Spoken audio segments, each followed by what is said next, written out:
بسم الله الرحمن الرحيم اللهم صل على محمد وآل محمد اللهم صل على محمد وآل محمد. اعوذ باللہ من الشیطان الرجیم. بسم اللہ الرحمن الرحیم. الحمدللہ رب العالمین والصلاة والسلام علی سید الانبیاء والمرسلین حبیب الہ العالمین ابی القاسم محمد اللہم صلی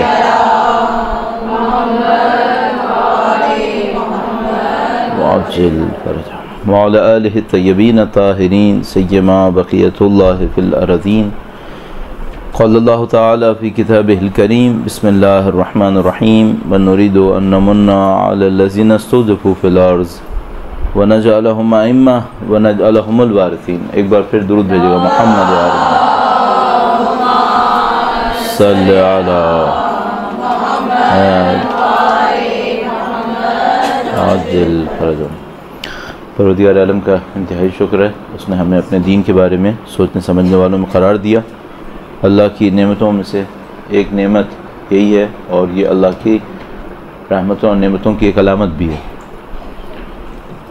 جو ہمارے پاس موضوع ہے وہ ہے غیر اسلامی تہذیب و ثقافت کا مقابلہ. غیر اسلامی تہذیب و ثقافت کا مقابلہ.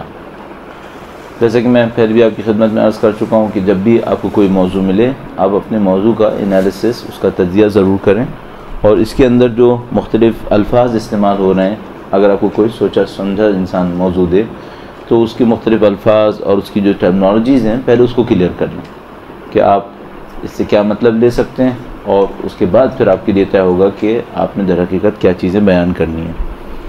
یہاں پہ جو پیرامیٹرز ہیں وہ تین اہم پیرامیٹرز ہیں. ایک تہذیب و ثقافت، ایک ہے غیر اسلامی، اور تیسرا ہے مقابلہ. تو اس میں تہذیب و ثقافت ہے، غیر اسلامی ہے، اور مقابلہ ہے. ہمیں دیکھنا چاہیے کہ تہذیب و ثقافت سے یہاں مطلب کیا ہے. الفاظ دو کیوں استعمال کیے جاتے ہیں؟ بعض اوقات کوئی بولنے والا ہوتا ہے کہ جو شاعر کی طرح ہوتا ہے، یا کوئی خطیب ہوتا ہے کہ جو ایک ہی موقع کے اوپر 3-4 الفاظ استعمال کرنے میں آسانی سمجھتا ہے بغیر اس کے مفاہیم پہ توجہ دیے ہوئے. ایک دفعہ ٹاپک کا معاملہ ہوتا ہے، ٹاپک کے اندر اگر آپ 2 لفظ استعمال کریں تو اس کا مطلب یہ ہے کہ آپ کے ذہن میں 2 چیزیں ہونی چاہیے. اور اس کے ساتھ ہی ہمارے پاس غیر اسلامی ہے اور پھر مقابلہ ہے. تو ہم اسی طرح شروع کرتے ہیں، الفاظ کا تھوڑا سا انالیسس کر لیتے ہیں اور اس کے بعد پھر موضوع کو بیان کرتے ہیں. تہذیب اور ثقافت، اگر ان کا انگلش ٹرانسلیشن ہم سوچیں تو سویلائزیشن اینڈ کلچر ہم اس کو کہہ سکیں گے. دونوں میں کیا فرق ہے؟ معمولاً دونوں 4-5 چیزوں کو ریفلیکٹ کر رہی ہوتی ہیں. ابھی میں مجموعی تعریف کرنے کی کوشش کرتا ہوں. لوگوں کے کسی ایک خطے کے رہنے والوں کے عقائد، ان کے رسم و رواج، ان کی زبان، ان کا لباس، ان کا رہن سہن، ان کے مشترکہ تاریخی تجربے، یہ کچھ چیزیں ہوتی ہیں کہ جو کلچر کا حصہ بنتی ہیں. مثال کے طور پر اگر آپ کہیں کہ بھئی آپ لوگ جو یہاں پہ رہ رہے ہیں ان لوگوں کا کلچر کیا ہے، تو ہم یہ دیکھیں گے کہ بھئی ان کی تاریخ کیا ہے، ان کا جو تاریخی تجربہ جس کو ہم لوگ کہتے ہیں ہسٹوریکل ایکسپیریمنٹس، جو ایکسپیرینسز ہیں وہ کیا ہیں ان کے، اور اسی طرح ان کی زبان کیا ہے. ہر زبان کا اپنا ایک خاص انداز ہوتا ہے، ہر زبان کے پیچھے اپنی ایک ثقافت ہوتی ہے. انگریزی زبان صرف زبان نہیں ہے بلکہ اس کے پیچھے ایک ثقافت بھی انوالو ہوئی بھی ہے. اسی طریقے سے اردو زبان ہے، اسی طرح عربک ہے، اور اسی طریقے سے عربی اور فارسی ہیں. تو ثقافت کے اندر معمولاً میں نے عرض کیا کہ تاریخی تجربہ کیا ہے. مثلا تاریخی تجربے سے کیا مطلب ہوگا؟ مثلا فرض فرمائیے آپ 40-50 سال سے یہاں پہ رہ رہے ہیں پاکستان کے اندر، آپ کے مثلا گھر والے کافی عرصے سے یہاں پہ رہ رہے ہیں، تو اس رہنے کے دوران انہوں نے مختلف تجربے کیے ہیں. اور وہ تجربے کچھ ہوتے ہیں جو انفرادی سطح پہ کیے جاتے ہیں، کچھ ہوتے ہیں جو قومی سطح پہ کیے جاتے ہیں. مثلا میں اور آپ پاکستان بننے کے وقت زندہ نہیں تھے، لیکن یہ ہے کہ یہ وہ تجربہ ہے جو ہمارے اجداد نے کیا ہے، ہمارے اجداد اس تجربے سے گزرے ہیں، تو یہ ہماری ثقافت کا حصہ بنے گا. یا مثلا مغل خاندان کی حکومت ہندوستان کے اوپر، بر صغیر کے اوپر، وہ کافی پہلے کی بات ہے ظاہر ہے، لیکن اس کے باوجود یہ ہمارے تاریخی تجربے کا حصہ بنے گی. اسی طرح زبان کا معاملہ میں نے آپ کی خدمت میں عرض کیا. رہن سہن، آپ کا رہن سہن کیا ہے. آپ کے ہاں مثال کے طور پر 40 سال پہلے تقریباً پردے پہ اتنا اصرار نہیں تھا، اب 20-25 سال سے پردے کے اوپر اصرار بڑھ رہا ہے. اور 70-75 سال پہلے پردے پہ اتنا اصرار تھا اور اس کے بعد پھر بالکل غائب ہو گیا اور اس کے بعد پھر دوبارہ آ گیا. تو یہ سب تجربے ہوتے ہیں. اسی طرح رہن سہن کے تجربے ہوتے ہیں، اور گھروں کے اندر کنسٹرکشن چینج ہو جاتی ہے اگر آپ کے خاندانی تعلقات تبدیل ہو جائیں. تو اگر آپ کے آپ کو یاد ہوگا پہلے زمانے میں ایک گھر جو بنتا تھا اس میں ایک صحن ہوتا تھا، اس کے چاروں طرف کمرے ہوتے تھے اور ان کمروں کے اندر مختلف اولادیں رہ رہی ہوتی تھیں. تو وہ جو گھر تھے وہ جوائنٹ فیملی کے لیے بنے تھے. اب جگہ کی قلت اور خاندانوں کے تعلقات میں تبدیلی کی وجہ سے رہن سہن تبدیل ہو گیا اور کسی اور طریقے سے رہن سہن ہونے لگا. اسی طریقے سے ٹیکنالوجی کی تبدیلیاں ہوتی ہیں جو رہن سہن پہ اثر انداز ہو رہی ہوتی ہیں. آپ کا لباس کیا ہے، یہ سب ثقافت میں ہوتا ہے.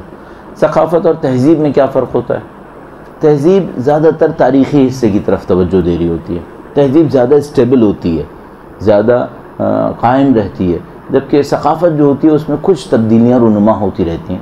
ثقافت تقریباً کرنٹ پوزیشن کے اوپر زیادہ اصرار کر رہی ہوتی ہے، اور تہذیب جو ہوتی ہے سویلائزیشن وہ تھوڑا سا ہسٹوریکل پرسپیکٹو میں تاریخی پس منظر کے اندر وہ زیادہ دیکھ رہی ہوتی ہے. تو تہذیب کسی قوم کا زیادہ قابل دوام حصہ کہا جا سکتا ہے، کہ زیادہ باقی رہنے والا حصہ تہذیب میں آتا ہے، کنفیوژن کی وجہ سے تہذیب میں آتا ہے جو کہ سویلائزیشن ہے، اور جو کم باقی رہنے والا حصہ ہے جو اسٹیبل ہوتا ہے لیکن بہرحال تبدیل ہو سکتا ہے 40-50 سال کے اندر. جیسے میں نے آپ کی خدمت میں اشارہ کیا کہ پردے کی جو پوزیشن ہے اس وقت جس علاقے میں ہم رہ رہے ہیں اس میں 30-40 سال میں تبدیلی رونما ہوئی ہے، اور 70-75 سال میں 2 دفعہ بڑی تبدیلی رونما ہو چکی ہے. تو یہ تقریباً ثقافت کا حصہ آتا ہے. اچھا، کیا تہذیب اور ثقافت سے طرز فکر بھی تبدیل ہوتا ہے؟ ہاں، کافی فرق پڑتا ہے. اگر کسی ملک کی ثقافت میں تبدیلی آ رہی ہو تو در حقیقت کہہ سکتے ہیں کہ طرز فکر میں تبدیلی کی وجہ سے ثقافت بھی تبدیل ہو رہی ہوتی ہے، اور اس کا الٹا اثر بھی ہو سکتا ہے. یعنی کوئی ایک ثقافت میں آپ چلے گئے اور اس میں جانے کی وجہ سے آپ کا طرز فکر بھی آہستہ آہستہ تبدیل ہونا شروع ہو گیا.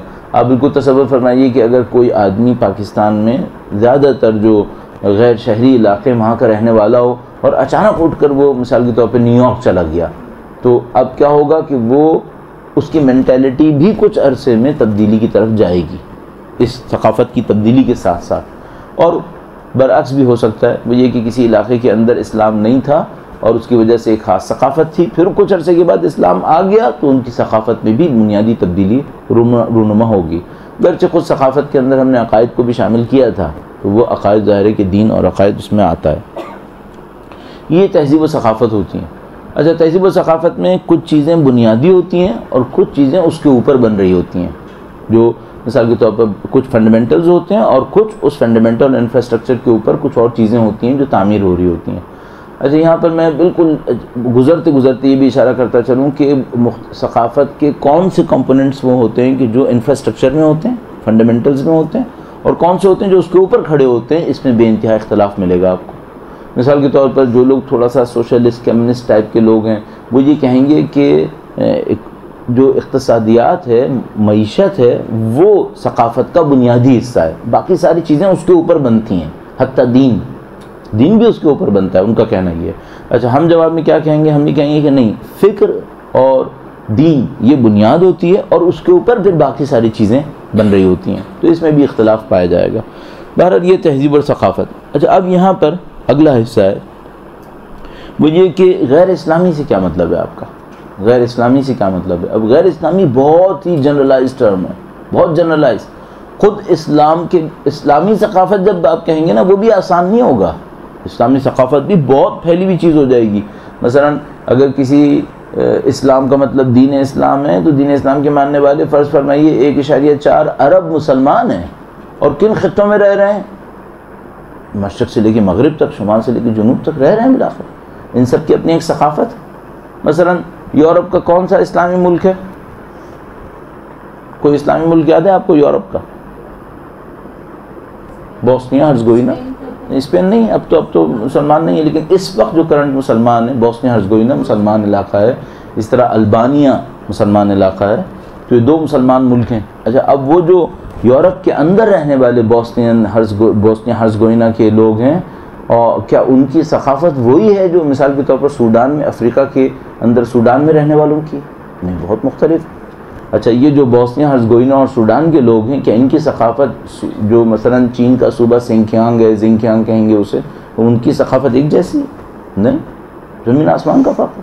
ان کی ثقافت میں برصغیر کے لوگوں کو شمار کیجیے، یا مثلا ساؤتھ ایسٹ ایشیا میں انڈونیشیا کو لے لیجیے، یا مثال کے طور پر آپ چلے جائیے امریکہ میں رہنے والے مسلمان قوموں کو لے لیجیے، تو ان سب کی ثقافت میں بے انتہا فرق نکلے گا۔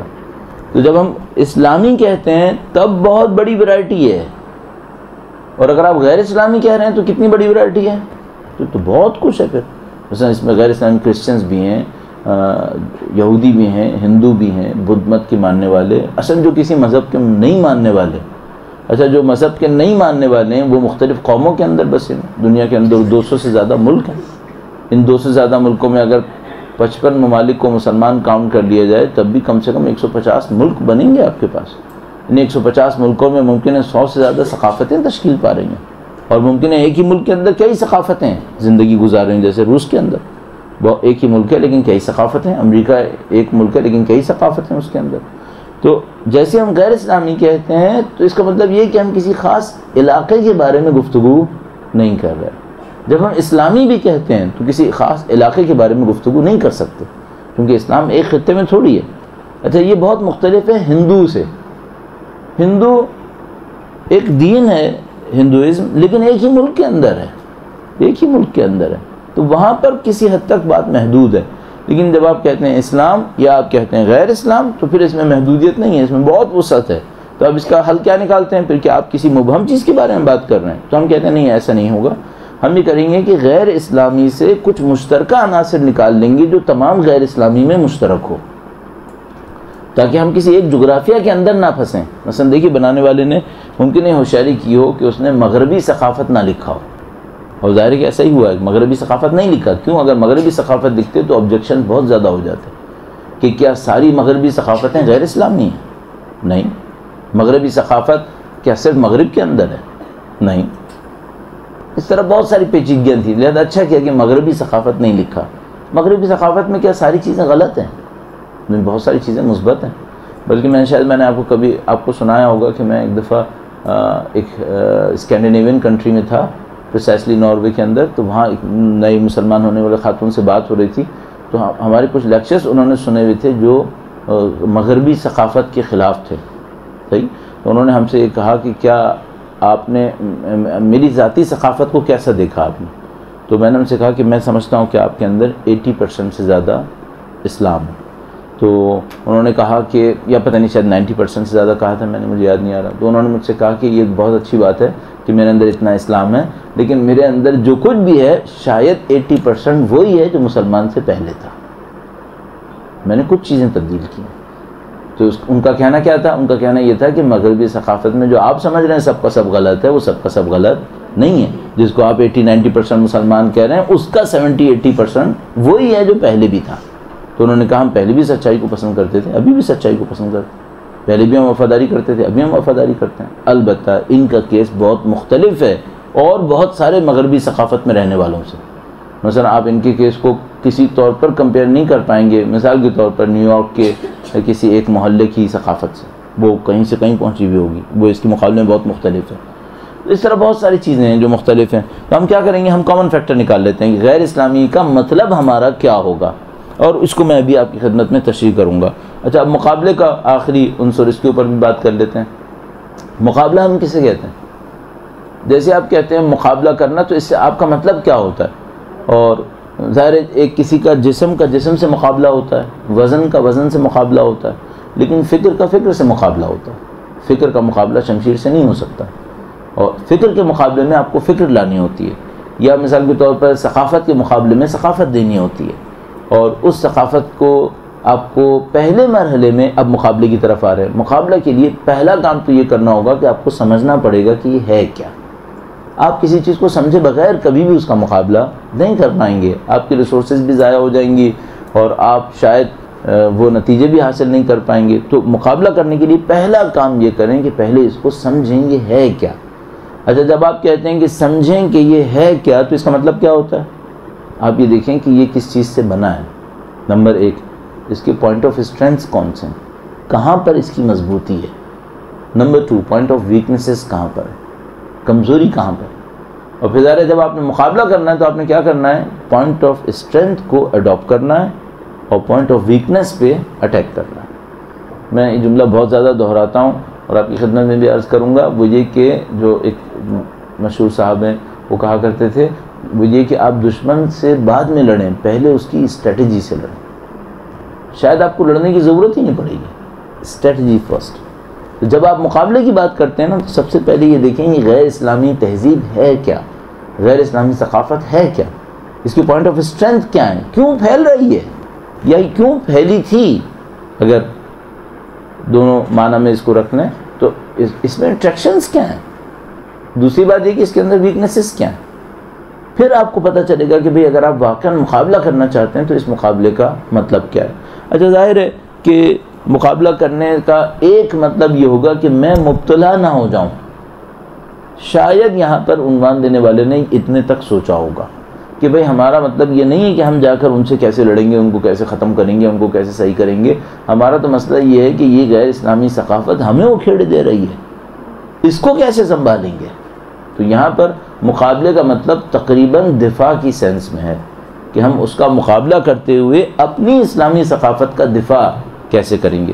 البتہ یہیں پر تھوڑا سا ایک اور پوائنٹ اسٹریٹجی کے لیول پر سمجھ لیجیے، یہ میں آپ کی خدمت میں عرض کر دوں، وہ یہ کہ اگر آپ کو دفاع بھی کرنا ہو تو کبھی کبھی حملہ کر دیجئے. آپ مستقل دفاع نہیں کر سکتے. اگر آپ مستقل دفاع کریں گے آپ یقیناً ہار جائیں گے. تو اگر آپ کو مؤثر دفاع ہی کرنا ہے، ایفیکٹیو اور ایفیشینٹ ڈیفینس کرنا ہے، تب بھی کبھی کبھی اٹیک کر لیں. آپ نے، اور اس کی مثال میں فٹ بال بہت اچھا کھیل ہے اور کرکٹ بھی برا نہیں ہے. کیا مثال کے طور پر آپ 50 اوورز ڈیفینڈ کر سکتے ہیں؟ کیا کوئی کھلاڑی، بہت کم کوئی ملے گا جس کو آپ یہ ٹاسک دیں گے آپ نے کوئی ہٹ نہیں مارنا ہے، صرف ڈیفینڈ کرنا ہے. ایکچولی زیادہ تر پلیئرز اس میں ناکام ہو جائیں گے. تو کیا ہوگا کہ ایک قوم یہ سوچے ہم نے صرف دفاع کرنا ہے. صرف دفاع نہیں ہو سکتا، کبھی نہ کبھی آپ کو آگے بڑھ کر اگریسو ہونا پڑے گا، تو اس کی بھی ضرورت ہوتی ہے. تو اس تشریح کے ساتھ ہم اس کو شروع کرتے ہیں. درود بھیجیں محمد و آل محمد. صلی علی محمد و آل محمد وعجل. البتہ مقابلے میں بس ایک اور پوائنٹ میں اضافہ کروں مقابلے کے لیے کہ مقابلہ 2 سطح پہ ہو سکتا ہے. نمبر 1 اسٹریٹجی کی سطح پر اور دوسرا ٹیکٹکس کی سطح پر. اسٹریٹجی کی سطح پر جو لمبی مدت ہوتا ہے، عمیق ہوتا ہے. دوسرا ٹیکٹکس، آپ ریاکشنز کیسے دیں گے آج میں 2-4 دن میں جو آپ کو ریاکشنز دینے ہوتے ہیں. تو مثال کے طور پر ایک اسٹریٹجی ہوگی کہ پاکستان میں اسلام کیسے نافذ ہوگا، اور ایک ٹیکٹکس ہوں گی کہ مثال کے طور پر فرض فرمائیے سود کے خلاف سپریم کورٹ کے بیان پر کیا کہا جائے. صحیح ہے. تو اسٹریٹجی لانگ ٹرم ہوتی ہے اور ٹیکٹکس شارٹ ٹرم ہوتی ہیں، لیکن ٹیکٹکس اچھی وہی ہوں گی کہ جو اسٹریٹجی کو دیکھتے ہوئے بنائی جائیں، ورنہ آپ ہیپیزرڈ ہو جائیں گے، آپ ریاکشنری ہو جائیں گے. ریاکشنری کا مطلب کیا ہے؟ آپ کے سامنے کوئی منصوبہ نہیں ہوگا، آپ کے سامنے ہدف نہیں ہوگا، آپ کے سامنے ایک واقعہ ہوگا، آپ اس کا ریاکشن دے رہے ہوں گے. کسی قوم کے لیے اس سے بری کوئی چیز نہیں بن پائے گی. کیوں؟ کیونکہ پھر یہ وہی کرے گی جو دشمن کروانا چاہتا ہے. بدقسمتی سے ہم میں سے بہت سارے لوگوں کے ساتھ ایسے ہی ہوتا ہے.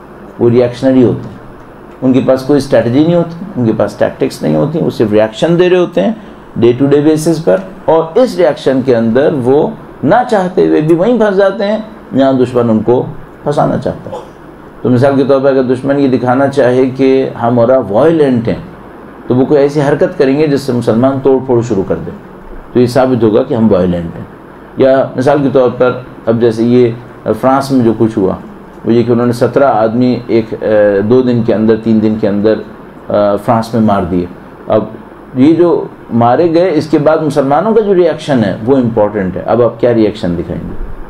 اگر آپ یہ کہیں کہ بھئی ہم نے اس سانحے کے بعد جو رسالے نے دوبارہ تصویریں چھاپیں اس کے خلاف ہیں تو آپ کو رکھا جائے گا کہ اس کا مطلب آپ 17 آدمیوں کے قتل کی تائید کرتے ہیں. اور اگر آپ کہیں گے نہیں ہم 17 آدمیوں کے قتل کی مذمت کرتے ہیں تو ان تصویروں کے اوپر کیا خاموشی اختیار کر لیں؟ تو کیا ہو کہ وہ 17 آدمیوں کا مرنا ان تصویروں کے چھپنے کو جواز دے رہا ہے۔ اب یہاں پہ آپ کو اسٹریٹجی چاہیے، آپ کی اسٹریٹجی کیا ہے، آپ کیسے یہاں پر مقابلہ کریں گے اور کیسے باہر آئیں گے، کیونکہ اب مشکل ہو جائے گا۔ ادھر سے کریں تو ایک مسئلہ ہے، ادھر سے خاموش رہیں تو ایک مسئلہ ہے، تب آپ کیسے اس کو بیلنس کریں گے؟ اور اس طرح بہت ساری جگہوں کے اوپر ہوتا ہے۔ ایک بم دھماکہ ہو گیا فرض فرمائیے، اب اس بم دھماکے کے بعد اب آپ نے کیا کرنا ہے؟ یہاں پر کیا ہوتا ہے، ایموشنز انوالو ہو جاتے ہیں، اسٹریٹجی نہ ہونے کی وجہ سے، آبجیکٹیوز نہ ہونے کی وجہ سے لوگوں کو سمجھ میں نہیں آتا، اور lack of guidance, lack of leadership لوگوں کو اوپر رول کر رہی ہوتی ہے، لوگ موب میں تبدیل ہو جاتے ہیں۔ موب جو ہوتا ہے پھر وہ دوسروں کے ہاتھوں میں کھیلنے کے لیے آسان ترین جگہ ہوتی ہے۔ کچھ لوگ کھڑے ہوئے ہیں، ان میں کوئی لیڈرشپ نہیں ہے، کوئی ویژن نہیں ہے، کوئی آبجیکٹیو نہیں ہے، ایک آدمی نے پتھر مارا، سب نے پتھر مار دی۔ اور یہ ایک ایونٹ میں بھی ہوتا ہے اور پوری ہسٹری کے ساتھ بھی ہوتا رہتا ہے یہی سب کچھ، تو آپ کو بہت ہوشیار ہونا پڑتا ہے۔ اب ہم غیر اسلامی کو جاننے کی کوشش کرتے ہیں۔ جب ہم کہتے ہیں غیر اسلامی تہذیب، غیر اسلامی ثقافت، تو اس کا مطلب کیا ہوتا ہے؟ میں نے آپ کی خدمت میں عرض کیا کہ بعض لوگ یہ کہتے ہیں کہ آئیڈیالوجیز کا ثقافت میں کچھ زیادہ رول نہیں ہے۔ ہمارے خیال میں بہت زیادہ رول ہے، ہمارے خیال میں اس کا رول بہت زیادہ ہے، بلکہ شاید سب سے زیادہ اسی کا ہی ہے، اور اس کے اوپر ساری چیزیں بن رہی ہوتی ہیں۔ تو مثال کے طور پر یہ جو عقیدہ ہوتا ہے اور آپ کی آئیڈیالوجی ہوتی ہے، یہ بہت ساری چیزوں کو تبدیل کر دیتی ہے، لغت کو تبدیل کر دیتی ہے، الفاظ تبدیل ہو جاتے ہیں، اور میں نے عرض کیا حتیٰ معماری تبدیل ہو جاتی ہے، آرکیٹیکچر چینج ہو جاتا ہے۔ مثال کے طور پر اگر کچھ گھروں کے اندر آپ زندگی گزار رہے ہیں اور آپ گھر بنانے والے ہیں جن گھروں میں پردہ بالکل نہیں ہوتا ہے، تو ان کا پیٹرن ہی کچھ اور ہوگا، اور اگر یہی فیملی وہ فیملی ہوتی جو جس کے ہاں پردے پہ سختی ہے اور وہ گھر بنائے تو اس کا پیٹرن کچھ اور ہوگا۔ ایک گھر ہے جس کے اندر نعوذ باللہ تعالیٰ فحشاء کا دورہ ہے، وہاں پر ڈرائنگ روم کسی اور طرح سے بنے گا، وہاں پہ خیال نہیں ہے اس بات کا کہ محرم نامحرم کون ہوتا ہے، اس کو علیحدہ رکھنا ہے نہیں رکھنا ہے، یہاں پہ سب چیزیں نہیں ہیں، تو وہاں پہ گھر کسی اور طریقے سے بنتا ہے، وہاں پہ ڈرائنگ روم کسی اور طریقے سے ہوتا ہے، وہاں پہ لیونگ روم کسی اور طریقے سے ہوتا ہے۔ ایک جگہ جہاں پہ ان تمام چیزوں کا خیال رکھنا ہوتا ہے کہ بھئی گھر والوں کو موو بھی کرنا ہے، اگر کوئی مہمان بیٹھا ہے تو موو کیسے کریں گے، یا مثال کے طور پر کچن آپ کیسا رکھیں گے، یہ ساری باتیں ہوتی ہیں۔ تو اس میں ظاہر ہے کہ محدودیتیں بھی ہوتی ہیں، مثلا گھر کا رقبہ اتنا صاحب کیا کریں اس کے اندر، تو وہ یہ ساری چیزیں بھی ہوتی ہیں، لیکن بہرحال ان سب کا بہت بڑا اثر ہوتا ہے۔ تو ہمارے خیال میں تہذیب اور ثقافت پر افکار اور آئیڈیالوجیز کا بہت بڑا اثر ہوتا ہے، اور 3 مین ٹاپکس ہیں جو کسی بھی آئیڈیالوجی اور کسی بھی فکر کو کیٹیگری میں ڈالنے کے لیے فلٹر بنتے ہیں۔ ان 3 کے اوپر رکھتے ہوئے آپ مختلف آئیڈیالوجیز کو فلٹر میں ڈال سکتے ہیں اور ان کو مختلف کیٹیگریز میں ڈال سکتے ہیں۔ مثال کے طور پر وہ 3 پیرامیٹر جس کو ہم امپورٹنٹ سمجھ رہے ہیں، نمبر 1، اس فکر نے کائنات کی ابتدا کے بارے میں کیا کہا ہے، کائنات کی ابتدا کے بارے میں کیا کہا ہے۔ میں 3 الفاظ بول دیتا ہوں، 3 الفاظ آپ لکھ لیجئے، باقی آپ سماعت فرما لیجئے گا۔ نمبر 1 ابتدا، نمبر 2 انتہا، نمبر 3 حقیقت انسان۔ یہ 3 پیرامیٹرز ہیں، سب سے زیادہ امپورٹنٹ ہوتے ہیں، ان کے اوپر بہت ساری چیزیں بن رہی ہوتی ہیں، بگڑ رہی ہوتی ہیں۔ تو اب ایک ایک کر کے ان کو بیان کرنے کی کوشش کرتے ہیں۔ درود بھیجے گا محمد و آل محمد، صلی علی محمد وعجل فرج۔ نمبر 1 ابتدا، کائنات کہاں سے آئی، اس کا آغاز کیا ہے، اور اس ابتدا کے اندر اس کے ساتھ ہی ایک اور فکر لگی ہوئی ہے، وہ یہ کہ کیا کوئی خالق ہے یا خالق نہیں ہے، ابتدا میں یہ بھی شامل ہے۔ تو پہلا سوال جس کے اوپر آئیڈیالوجیز کو آپ فلٹر کر سکتے ہیں، اس کے نتیجے میں کیٹیگریز بنا سکتے ہیں مختلف آئیڈیالوجیز کی، وہ یہ ہوگا کہ کوئی آئیڈیالوجی خالق کی معتقد ہے یا خالق کی معتقد نہیں ہے اپنی ابتدا کے لیے۔ تو ایک آئیڈیالوجی کہتی ہے کہ ہم معتقد ہیں کہ خدا ہے جس نے بنایا، ایک آئیڈیالوجی کہتی ہے کہ ہم معتقد ہیں کہ کوئی خدا نہیں ہے، یہ خود سے بنی ہے۔ البتہ اس کے اندر پھر تفاصیر بے انتہا زیادہ ہیں، یہ سمجھ لیجیے کہ یہ تو پورا ایک 360 ڈگری کا اسپیکٹرم ہے، اس کے اندر ہزاروں تفاصیر آ سکتی ہیں کہ اگر خود سے بنی ہے تو کیسے بنی ہے، اگر خدا نے بنایا ہے تو وہ کیسے بنایا ہے، کیوں بنایا ہے۔ مثلا ممکن ہے کوئی کہ خدا نے تو بنایا ہے، بعد میں وہ فارغ ہو گیا ہے، اس نے اب کوئی دخالت نہیں دینی ہے۔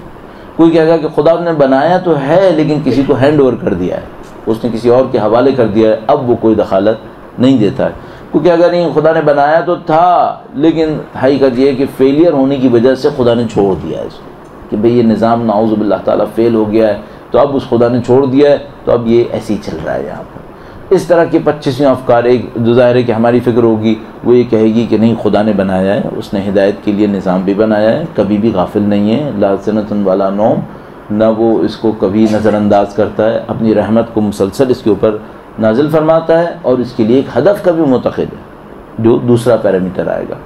اس کائنات کی انتہا کیا ہے؟ انتہا میں بہت ساری فلسفیز آ جائیں گی، پھر اسی طریقے سے اصلاً دو میں آپ ڈال سکتے ہیں۔ نمبر 1، انتہا میں خاتمہ ہے یا انتہا میں بقا ہے؟ اس کائنات کے اینڈ میں، اس کائنات کے اینڈ پہ ختم ہے، مر گیا انسان، معاملہ ختم، یہ کائنات تباہ ہوئی، معاملہ ختم، یعنی کہ نہیں، مر جائے تب بھی بقا ہے، اور اس کائنات کے ختم ہونے کے بعد بھی کچھ اور ہے۔ صحیح، یہ دو بڑے آئیڈیاز آپ کے پاس آئیں گے۔ تو ایک آئیڈیا آئے گا، وہ یہ کہے گا کہ بھائی تم جو کچھ ہو وہ یہی ہو جو ابھی ہو، اور جب یہ ختم ہو گیا تو معاملہ ختم، اب کچھ نہیں ہے اس کے بعد، اور اگر مر گئے تو اس کے آگے کچھ نہیں ہے، اور اگر کائنات تباہ ہو گئی تو اس کائنات کے پیچھے بھی کچھ نہیں ہے پھر۔ اور دوسری فکر ظاہر ہے جو ہم جس بات کے معتقد ہو جائیں گے وہ یہ ہے، معتقد ہیں وہ یہ ہے کہ نہیں، ہم یہاں سے مریں گے تو ہم ختم نہیں ہوں گے، بلکہ علامہ طباطبائی کے بقول ہم بقا کے لیے بنے، فنا کے لیے نہیں بنے۔ ہم چہرے تبدیل ہوتے رہتے ہیں، لیکن یہ ہے کہ ہم باقی رہتے ہیں، خالدین فیہا ہیں ہم لوگ، تو ہم لوگ بقا کے لیے بنے۔ یہ ایک علیحدہ مرحلہ ہے کہ جب ایک موقع آئے گا، کل شیء ہالک الا وجہہ، خدا متعال کے علاوہ ہر چیز نے ختم ہونا ہے، وہ ایک علیحدہ مرحلہ ہے، لیکن ہم لوگ باقی رہیں گے، چلیں گے، اور اللہ اس نظام کو چلا رہا ہے۔ اور یہ کائنات بھی اگر ختم ہو گئی تو کوئی مسئلہ نہیں، یہاں پہ قیامت آ جائے گی، لیکن کہیں اور پہ آبادی ہوگی، اور وہاں پہ دنیا زندگی چلتی رہے گی۔ دو باتیں۔ اب تیسری بات ہو گئی حقیقت انسان۔ اگر پہلے اور دوسرے میں آپ کسی ایک فکر کے قائل ہو جائیں تو آپ حقیقت انسان کو بھی بنا سکتے ہیں۔ مثلا اگر آپ پہلے میں قائل ہوئے ہیں کہ خدا نے بنایا ہے، اور دوسرے میں قائل ہوئے ہیں کہ بقا بھی ہے، تو اس کا مطلب ہے حقیقت انسان دو چیزوں پر مبنی ہونی چاہیے، ایک وہ حصہ جس نے مٹنا ہے، اور ایک وہ حصہ جس نے بچنا ہے۔ اگر آپ قائل ہیں کہ خدا نے بنایا ہے، اور آپ قائل ہیں کہ آپ نے بچنا ہے، آپ باقی رہیں گے، تو یہ تو سب کو معلوم ہے کہ بدن مٹ جاتا ہے، تو پھر اس کا مطلب یہ کہ آپ اس بات کے قائل ہوں گے کہ ہمارے اندر دو حیثیت ہیں، ایک حیثیت ہمارے بقا کی ہے، اور ایک حیثیت ہمارے مٹنے اور فنا کی ہے۔ تو جو فنا کی حیثیت ہے وہ جسم ہے، اور جو بقا کی حیثیت ہے وہ روح ہے، حقیقت انسان۔ اچھا، یہ آپ نے تین چیزیں معین کر لیں، ان تین چیزوں کو معین کرنے کے بعد بہت ساری چیزیں اسلام غیر اسلام میں طے ہوتی چلی جائیں گی۔ مثال کے طور پر جو بہت امپورٹنٹ پوائنٹ ان تین کی روشنی میں طے ہونے والا ہے، اور وہ میرا اپنے خیال ہے کہ شاید پرائم امپورٹنس رکھتا ہے، سب سے زیادہ امپورٹنس رکھتا ہے ان تین کے بعد، وہ یہ ہے کہ کامیابی اور ناکامی کیا ہوتی ہے۔ یہ انسان کی زندگی کا سب سے بڑا سوال ہے۔ اگر کسی کی زندگی میں سوال ہوں، کچھ لوگ ہوتے ہیں جن کی زندگی میں کوئی سوال نہیں ہوتا، وہ ریئیکشنری زندگی گزار رہے ہوتے ہیں، صبح انہیں بھوک لگتی ہے تو شام تک پیٹ بھرنا ہوتا ہے، جب جسم تھک جاتا ہے تو ان کو سونا ہوتا ہے، اور جب کسی چیز کی خواہش آتی ہے تو اس کو حاصل کرنا ہوتا ہے۔ ان لوگوں کی زندگی میں کوئی پلان نہیں ہے، یہ جانوروں کی سی زندگی گزار رہے ہوتے ہیں۔ تو ہم انسانوں کے اندر کیا ضروری ہے، وہ یہ کہ آپ کے پاس ایک پلان ہو، آپ کے پاس ایک منصوبہ ہو، آپ کی زندگی کے اندر ہدف ہو، مقصد ہو، اور اس ہدف و مقصد رکھنے میں جو پہلا سوال آپ کے سامنے آئے گا، اگر آپ کی زندگی میں یہ تمام چیزیں ہیں، تو وہ یہ سوال آئے گا کہ کامیابی کسے کہتے ہیں اور ناکامی کسے کہتے ہیں۔ اچھا، عین ممکن ہے کہ کوئی آدمی نظریاتی طور پر کسی چیز کو کامیابی کہے، عملی طور پر اس کو ناکامی سمجھے، عملاً کسی چیز کو ناکامی کہے، نظریاتی طور پہ ناکامی کہے، عملاً اسے کامیابی تعبیر کرے، یہ ہو سکتا ہے، اور ہم انسانوں کے ساتھ بہت ہوتا ہے۔ مثال کے طور پر آپ ایک انسان کو لے لیجئے، مسلمان کو لے لیجئے، جو خدا کا معتقد ہے، قیامت کا معتقد ہے، اس بات کا معتقد ہے کہ جزا و سزا ہونی ہے، اور اس کے بعد کوئی بہت بڑی چوری کے نتیجے میں بہت بڑا پیسہ حاصل کرنے کے بعد خوش ہو رہا ہے، اچھا اس سے کوئی پوچھے کہ بھائی تمہاری جو خوشی ہے یہ کس وجہ سے ہے، تو وہ کہے گا ظاہر ہے کہ آج میں نے بہت بڑا کام کیا، اور اس سے پوچھے کہ جو تم کہہ رہے ہو کہ تم نے کام کیا یہ کامیابی حاصل کی ہے یا ناکامی حاصل کی؟ ناکامی کے اوپر تو کوئی خوش نہیں ہوتا، اگر یہ خوش ہو رہا ہے تو اس کا مطلب ہے اس کو کامیابی کہہ رہا ہے۔ اب اس سے کوئی پوچھے کہ اسلامی نقطہ نظر کے اندر اس میں کامیابی کون سی ہے، جو سراسر ناکامی ہوئی ہے، صحیح؟ تو اس طرح بہت ہوتا ہے کہ ہم اور آپ کسی چیز کو نظریے کے اندر کامیابی یا ناکامی کہیں اور عمل کے اندر اس کا بالکل الٹا کر رہے ہو، صحیح؟ تو جو غیر اسلامی ہے وہ کیا ہے؟ غیر اسلامی ہے جو ابتدا میں خالق کا، خدا کا معتقد نہیں ہے، یا اس کو مؤثر نہیں سمجھ رہا، معتقد ہے کہ مثلا پیدا کیا ہے معاملہ ختم ہو گیا، نعوذ باللہ تعالی۔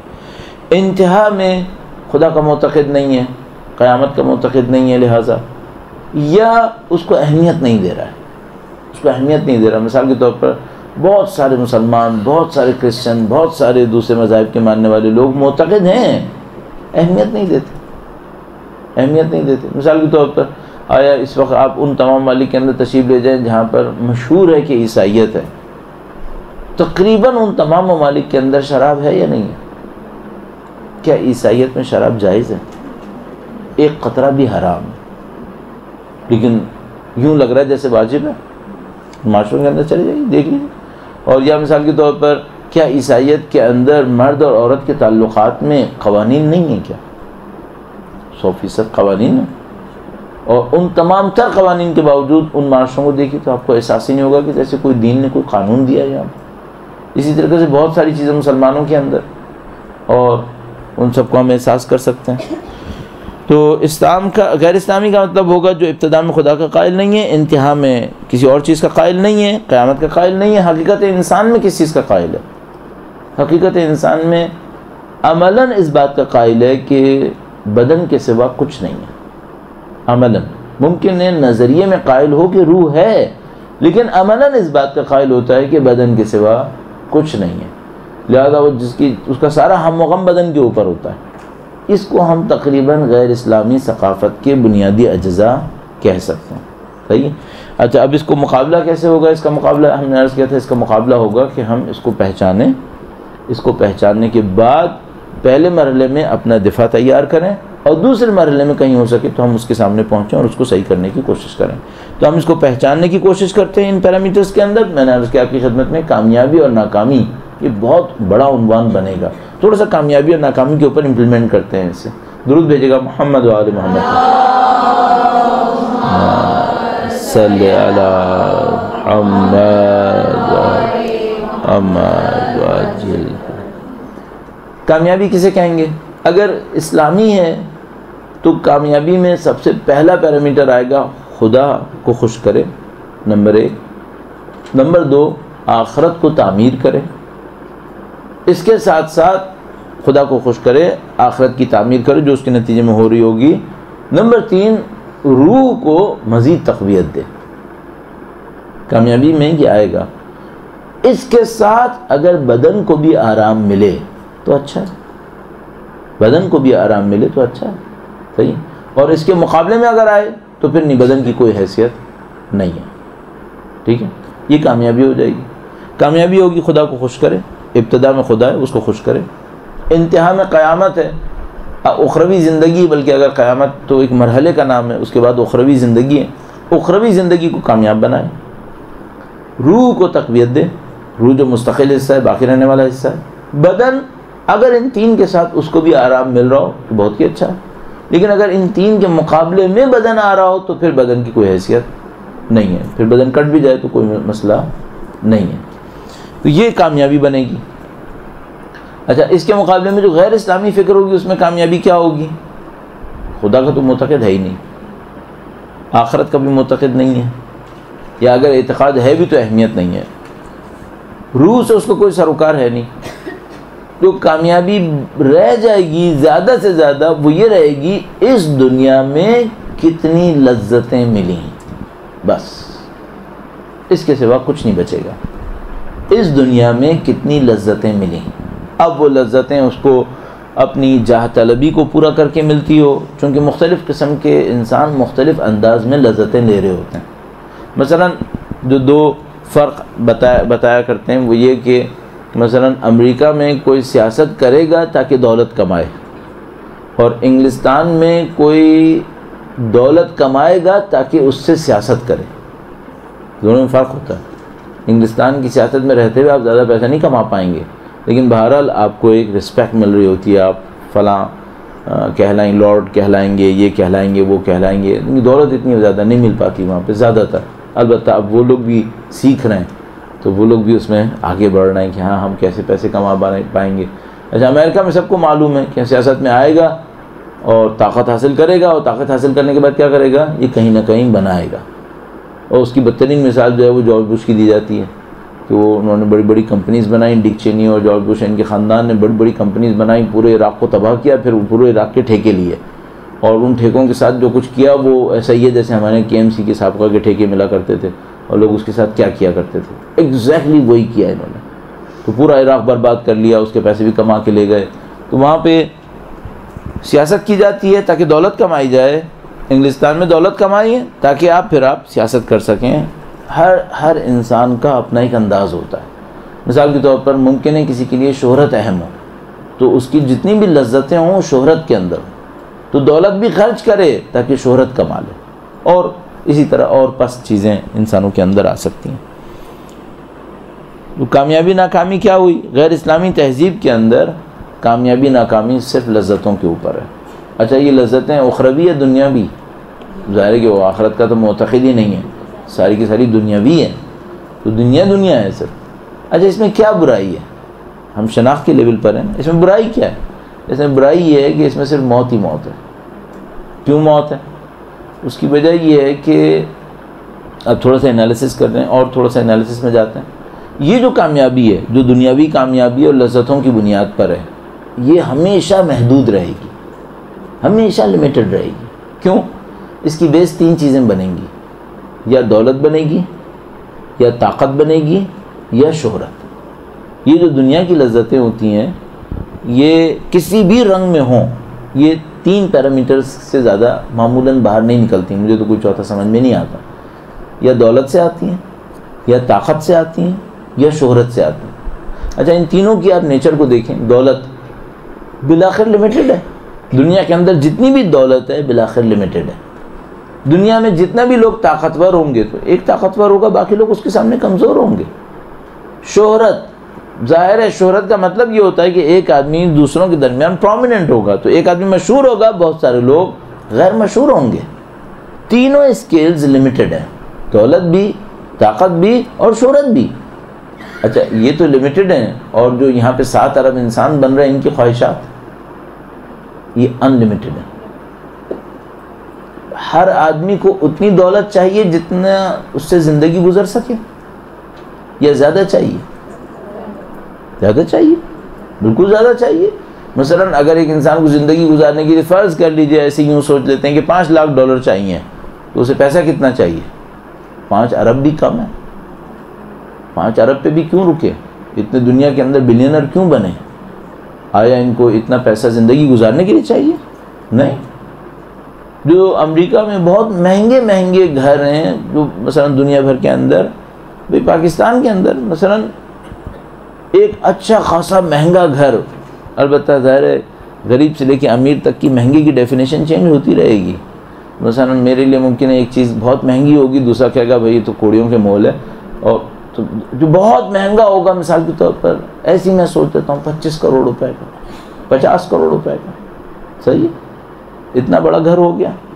50 کروڑ روپے کی بات نہیں چاہیے؟ پھر کیا چاہیے؟ بالکل چاہیے. کتنی جائیداد چاہیے رہنے کے لیے؟ 120 گز میں 6 آدمی رہ سکتے ہیں؟ ہاں رہ سکتے ہیں. پتہ نہیں کتنے لوگ رہ رہے ہیں. 500 گز کافی ہیں 2 آدمیوں کے لیے؟ کافی زیادہ ہے. لیکن کیا رکے گا 500 گز؟ نہیں. 5000 گز بھی چھوٹا پڑے گا. ابھی میں گیا تھا 2 دن پہلے، بہاولپور میں تھا پرسوں. تو وہاں پر نواب بہاولپور نے جو گھر بنایا تھا، محل بنایا تھا، محل ہی کہنا پڑے گا، نور محل نام تھا اس کا، وہ 1872 کے قریب بنایا تھا. 1872 میں تقریباً 12 لاکھ روپے سے بنا تھا. صحیح ہے. بچ گیا کیا؟ بلڈنگ بچ گئی، خاندان ختم ہو گیا. خاندان کہہ سکتے ہیں اس ایک معاملے میں ذلت میں آ گیا. صحیح ہے. کیا ہوا؟ یہ ہم سب کے ساتھ ہونا ہے. ہم سب نے، امیر المومنین کا یہ قول ہم سب پہ آئے گا، اللہم صلی علی محمد وآل وعجل. فرمایا لدو للموت وابنو للخراب. پیدا ہو مرنے کے لیے اور عمارتیں بناؤ تباہ ہونے کے لیے. کسی نے بچنا نہیں. جو بھی پیدا ہوگا وہ مرے گا، اور جو بھی بنے گا وہ کبھی نہ کبھی تباہ ہوگا. صحیح. تو جو پیرامیٹرز دنیا میں کامیابیاں دلاتے ہیں، دولت، طاقت اور شہرت، یہ تینوں محدود ہیں، اور خواہشات لامحدود ہیں. اس کا مطلب ہے جنگ ہوگی. اس کا مطلب ہے لوگ ایک دوسرے سے لڑیں گے. اچھا، اس لڑنے میں ایک دوسرے کی پرواہ کریں گے کیا؟ کیوں پرواہ کریں؟ مثلا اگر میں کسی کی خاطر قربانی دوں بھی اور اپنی زندگی کے 50-60 سال میں وہ کامیابی نہ لوں جو میں لے سکتا تھا، پھر کیا ہوگا؟ 50-60 سال کے بعد میں مر جاؤں گا. اچھا، جب میں مر گیا تو زمین پہ میرا نام رہے یا نہ رہے، مجھے کچھ ملنا ہے؟ مجھے نہیں. کیا فائدہ پھر اس کا؟ صرف ایک چیز رہ جاتی ہے، نام باقی رہنے کی خواہش. ایک بات ذہن میں رکھیے گا، جب بھی کسی چیز کی انسان میں کوئی فطری خواہش ہوتی ہے، اس کا باہر کوئی صحیح مصداق ہونا چاہیے. اس کا باہر کوئی صحیح ذریعہ ہونا چاہیے. مثال کے طور پر آپ کے اندر بھوک ایک خواہش کے طور پر ہے، اس کا مطلب ہے باہر کھانا ہونا چاہیے، ورنہ یہ نظام باقی نہیں بچے گا. صحیح. اسی طریقے سے اگر میں یہ چاہتا ہوں کہ لوگ مجھے رسپیکٹ دیں، تو باہر رسپیکٹ لینے کے کچھ طریقے ہونے چاہیے، اور صحیح بھی ہونے چاہیے اور غلط بھی ہونے چاہیے. صحیح بھی ہونے چاہیے، غلط بھی ہونے چاہیے. صحیح وہ ہوں گے جو واقعی ہوں گے، غلط وہ ہوں گے جو میں نے تخیل میں بنا لیے، جو میں اپنی امیجنیشن سے بنا لیتا ہوں. اچھا، آیا وہ جو دنیا پرست ترین انسان ہے، ان کے اندر اپنے نام کو باقی رکھنے کی خواہش ہے؟ یہ اپنے ناموں کو باقی رکھنا چاہتے ہیں. اس کا مطلب کیا ہے؟ اس کا مطلب ہے ابدی زندگی کا کوئی صحیح مصداق باہر ہے. یہ لوگ غلط سمجھ رہے ہیں. یہ لوگ بلڈنگز پہ اپنے نام لکھ کے سمجھتے ہیں کہ ایسے ہم باقی رہیں گے. میموریلز اپنے نام پہ بنوا کے سمجھتے ہیں کہ ہم باقی رہیں گے، جبکہ خدا کہہ رہے ہیں نہیں، یہ بقا کا راستہ نہیں ہے. کیوں؟ جو کچھ تم جہاں کہیں بھی بنا رہے ہو نا، یہ بھی تباہ ہو جائے گا. یہ بقا کا صحیح راستہ نہیں ہے. جب بھی انسان کے اندر کوئی فطری خواہش ہوگی، اس کا کوئی صحیح مصداق باہر ہوگا. یہ جو ہمارے اندر باقی رہنے کی فطری خواہش ہے، اس کا مطلب ہے ابدی زندگی کا کوئی صحیح مصداق ہے. وہ صحیح مصداق ڈھونڈنا پڑے گا. وہ صحیح مصداق دیواروں پہ نام لکھنا نہیں ہو سکتا. کیوں؟ کیونکہ خود دیوار میں گر جانا ہے، خود بلڈنگز میں گر جانا ہے، چاہے کتنی ہزار سال کے بعد کیوں نہ ہو. کم از کم اس دنیا نے تباہ ہونا ہے، اور اس کے بعد پھر کچھ بھی نہیں بچنا ہے. تو اس میں کوئی صحیح مصداق ہوگا. صحیح مصداق وہاں پر ہے. جو غیر اسلامی ثقافت ہے، اس میں دیکھیں ہم کہاں سے شروع کر رہے تھے. خدا کو نہیں مانا، قیامت کو نہیں مانا، اور صرف بدن کو مانا. تو کامیابی اور ناکامی کس میں آئی؟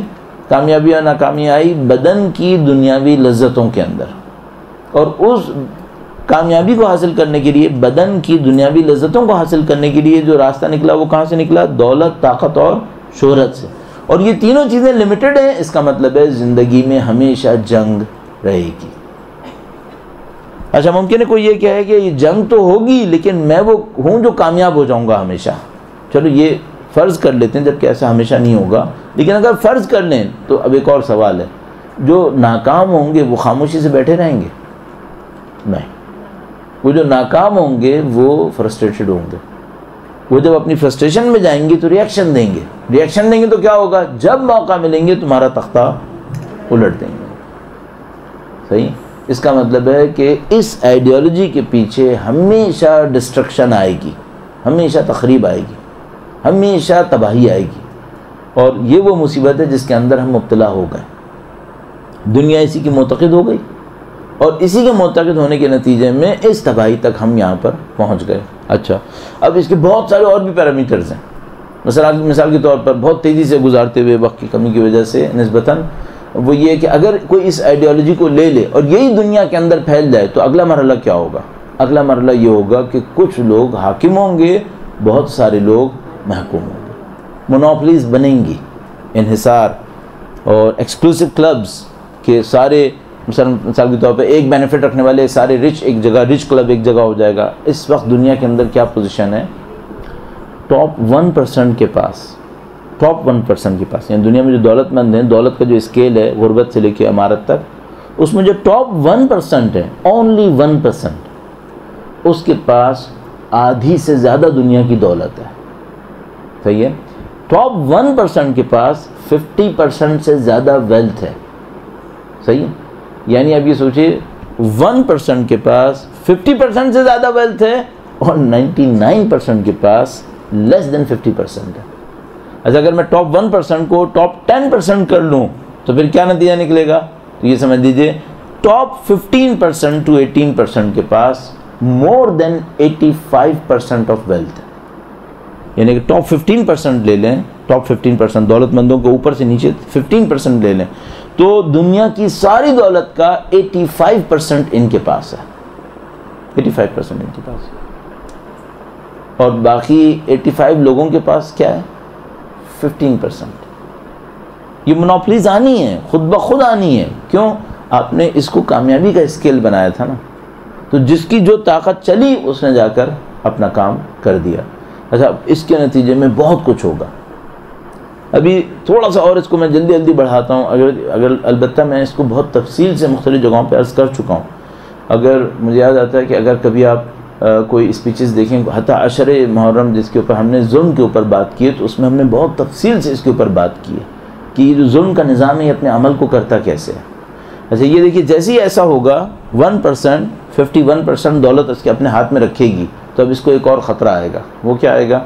یہ 51% پبلک، 99% پبلک کبھی تو سمجھ جائے گی کہ نا اس کے ساتھ دھوکہ ہوا ہے، تو فوراً ان کو دھوکے میں رکھنے کے لیے کوئی نظام دینا پڑے گا۔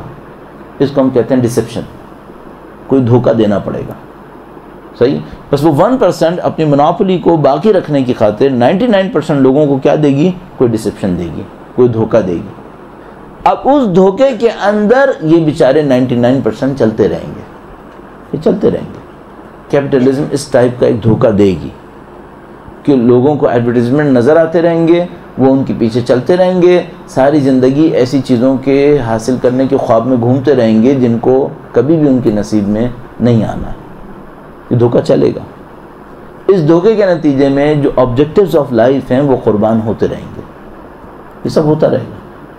اچھا یہ جو دھوکہ ہے یہ کس بیس پہ چلے گا؟ یہ ایک اور، یہ 2 پیرامیٹرز کے اوپر یہ دھوکہ چلے گا۔ وہ کیا؟ خوف اور لالچ، اس پہ چلے گا۔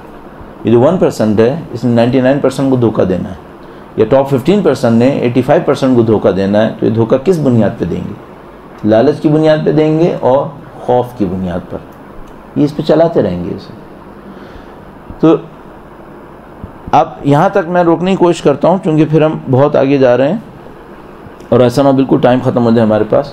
یہ جو غیر اسلامی تہذیب ہے اس کا مطلب یہ ہے، جو غیر اسلامی تہذیب ہے اس کا مطلب صرف بے پردگی نہیں ہے، یہ بہت گہری ہے، اس سے کہیں زیادہ گہری ہے۔ رہبر معظم نے ایک دفعہ مغربی ثقافت کے اوپر کہا کہ مغربی ثقافت کی الغار ہے، تو لوگوں نے یہ سمجھا کہ مغربی ثقافت کی الغار صرف اس میں ہے کہ عورتیں پردہ کر رہی ہیں نہیں کر رہی ہیں، مرد داڑھی رکھ رہے ہیں یا نہیں رکھ رہے ہیں۔ یہ ایک فینومینا ہے، یہ اس کا ایک اظہار ہے۔ اصل مغربی ثقافت کہاں پر ہے؟ یہ خدا کو مانتے ہیں نہیں مانتے، قیامت کو مانتے ہیں نہیں مانتے، یہ اصل جو مادہ پرست ثقافت ہے وہ یہاں پر ہے۔ اور یہ جو غیر اسلامی ثقافت ہے اس کو میں مجھے کہنا ہو تو میں یہ کہتا ہوں مادہ پرست ثقافت۔ مادہ پرست ثقافت کا مطلب کیا ہے؟ شروع میں خدا کا قائل نہیں ہے، صرف مادے کا قائل ہے، آخر میں بھی اخروی زندگی کا قائل نہیں ہے، صرف مادی زندگی کا قائل ہے، اور انسان کے وجود میں روح کا قائل نہیں ہے، صرف مادی بدن کا قائل ہے۔ اس کا مطلب ہے یہ مادہ پرست ثقافت یہ ہے۔ صحیح؟ یہ جو مادہ پرست ثقافت ہے یہ اپنی کامیابی کے پیرامیٹرز کس پہ بناتی ہے؟ دنیاوی بدنی لذتوں پہ، اور ان دنیاوی بدنی لذتوں کا حصول رکھتی ہے دولت، طاقت اور شہرت پہ۔ اس میں انحصار ہے، اس میں محدودیت کی وجہ سے انحصار ہے، لمٹ، اس کے اندر مناپلیز ہیں، اور ان مناپلیز کے نتیجے میں فرسٹریشن ہے، اس فرسٹریشن کو دبانے کے لیے ڈسیپشن ہے، اور وہ ڈسیپشن چل رہا ہے لالچ اور خوف کے اوپر۔ یہ سارا نظام اس طریقے سے بن کے عمل کرے گا۔ اچھا، اب لالچ اور خوف پہ کیسے؟ آپ ساری، اب اس کا ایک ایک جملے کے اندر ساری زندگی گدھوں کی طرح کماؤ گے اور پاگلوں کی طرح خرچ کرو گے، بس سمری یہ ہے۔ ساری زندگی ایک ہی کام ہے، کیا؟ کمائے جاؤ، خرچ کیے جاؤ، کیونکہ تمہارے کمانے میں بھی ان کا فائدہ ہے اور تمہارے خرچ کرنے میں بھی ان کا فائدہ ہے۔ بیوقوف بنائیں گے۔ اچھا، اب آپ نے اس کا مقابلہ کرنا ہے، مقابلہ کہاں سے کریں گے؟ میں آپ کی خدمت میں یہاں تک لایا تاکہ ہم یہ دیکھ سکیں ہم نے مقابلہ کہاں سے کرنا ہے۔ تو مقابلہ اس سے نہیں ہوگا کہ میں کسی بچی کے پاس پہنچوں، اس سے کہوں تم پردہ شروع کر دو، یہ ایک راستہ ہوگا، اصلی مقابلہ نہیں ہوگا۔ کچھ دیر کے لیے تبدیلی آئے گی۔ اچھا، میں ایک اور سوال کرتا ہوں، وہ تمام جو پردے دار ہیں ثقافت میں اسلامی ہیں؟ وہ جتنے نمازی ہیں ثقافت میں اسلامی ہیں؟ اس کا مطلب ہے ثقافت اس سے کہیں گہری چیز ہے، یہ ایک فنومینا ہے۔ آپ یہ نہ سوچیے گا کہ میں کہہ رہا ہوں اس کی اہمیت نہیں ہے، کہ نماز کے بغیر تو زندگی نہیں گزر سکتی۔ اقیموا الصلاۃ خدا کا حکم ہے، پردے کے بغیر زندگی نہیں گزرے گی، اس کے نتیجے معاشرے کی تباہی ہے۔ لیکن میں عرض یہ کرنا چاہ رہا ہوں ان کے پیچھے کچھ اور بھی ہے۔ ہم ایک اسٹیج میں کامیاب ہوئے ہیں، پیچھے تو جا کے دیکھیں آگے ہے کیا پھر۔ اچھا، یہ جو غیر اسلامی ثقافت ہے اس کی ساری بیس دھوکے پر ہے، اور دھوکہ کہاں سے ہے؟ لالچ اور خوف سے۔ مقابلہ یہیں پر ہے، مقابلہ یہیں پر ہے۔ اگر آپ نے غیر اسلامی مادہ پرست ثقافت سے لڑنا ہے، اس کا مقابلہ کرنا ہے، تو اپنی لالچ اور اپنی خوف سے لڑیں۔ اس کو آپ نے نوٹ فرمایا؟ میں اس کے اوپر تھوڑے سے عرائض پیش کروں گا۔ درود بھیجیں محمد و آل محمد۔ اللہم صلی علی محمد و عمیق ترین مقابلہ یہاں پر ہوگا۔ اگر آپ نے مادہ پرست ثقافت سے لڑنا ہے، غیر اسلامی تہذیب، غیر اسلامی ثقافت سے لڑنا ہے، آپ کو اس لالچ اور اس خوف سے لڑنا پڑے گا جس کی بنیاد پر اس کا سارا دھوکہ چلے گا۔ آپ اس خوف سے لڑ لیں اور اس لالچ سے لڑ لیں۔ اچھا، اب ہم نے پہلے تو ہم نے منفی کو اوپر سے لیا اور نیچے تک لائے۔ اب اس منفی کے کاؤنٹر میں ہمیں کیا پتہ چلا؟ خوف سے لڑنا ہے اور لالچ سے لڑنا ہے۔ اب اس کو لے کے آگے تک جاتے ہیں۔ خوف اور لالچ سے انسان لڑتا کیسے ہے؟ اس کو اگر لے کر آپ پیچھے تک جائیں گے تو آپ فوراً ایک جگہ پہ پہنچیں گے، وہ کیا؟ اگر خدا پہ یقین ہو تو لڑ لے گا۔ صحیح؟ اگر خدا پہ یقین ہوا تو لڑے گا، خوف سے بھی اور لالچ سے بھی۔ یہ کیسے ہوگا؟ بالکل اسی طرح واپس آنا پڑے گا۔ اگر خدا پہ یقین ہوا تو اس کا مطلب ہے ابتدا کے لیے خدا کا قائل ہے، انتہا کے لیے قیامت کا قائل ہے، حقیقت انسان میں روح کا قائل ہے۔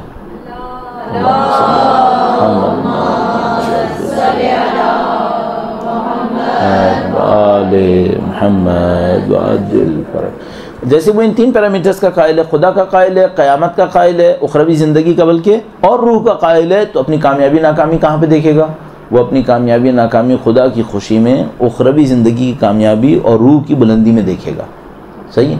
اگر وہ ان میں دیکھے گا تو اس کا مطلب یہ ہے کہ یہ دولت، طاقت اور شہرت کے دائرے میں نہیں آئیں گی۔ یہ کس دائرے میں آئیں گی؟ یہ ایک اور بڑے دائرے میں آئیں گی۔ اب ہم وہیں سے بالکل اترنے کی کوشش کر رہے ہیں۔ اس کا جو بڑا دائرہ ہوگا وہ کیا ہوگا؟ اس کا بڑا دائرہ ہوگا بندگی، اللہ کی بندگی۔ وَأَنِ اعْبُدُونِي هَذَا صِرَاطٌ مُسْتَقِيمٌ مَا خَلَقْتُ الْجِنَّ وَالْإِنسَ إِلَّا لِيَعْبُدُونِ۔ بندگی سب سے بڑا پیرامیٹر ہے۔ صحیح؟ اچھا، جو بندگی ہے یہ کن تین پیرامیٹر سے آتی ہے؟ وہاں پہ ہم نے لیا تھا دنیاوی جسمانی خواہشات، یہاں پہ ہم نے لیا بندگی۔ یہ جو بندگی آتی ہے یہ بالکل اسی طرح تین پیرامیٹرز اگر ہم نکالنا چاہیں تو آئے گی علم، تقوی اور جہاد فی سبیل اللہ۔ جہاد فی سبیل اللہ عمومیت کے ساتھ، صرف اسلحے کا نہیں۔ صحیح؟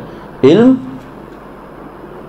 هل يستوي الذين يعلمون والذين لا يعلمون، تقوی، ان اکرمکم عند اللہ اتقاکم، اور جہاد فی سبیل اللہ، فضل اللہ المجاہدین۔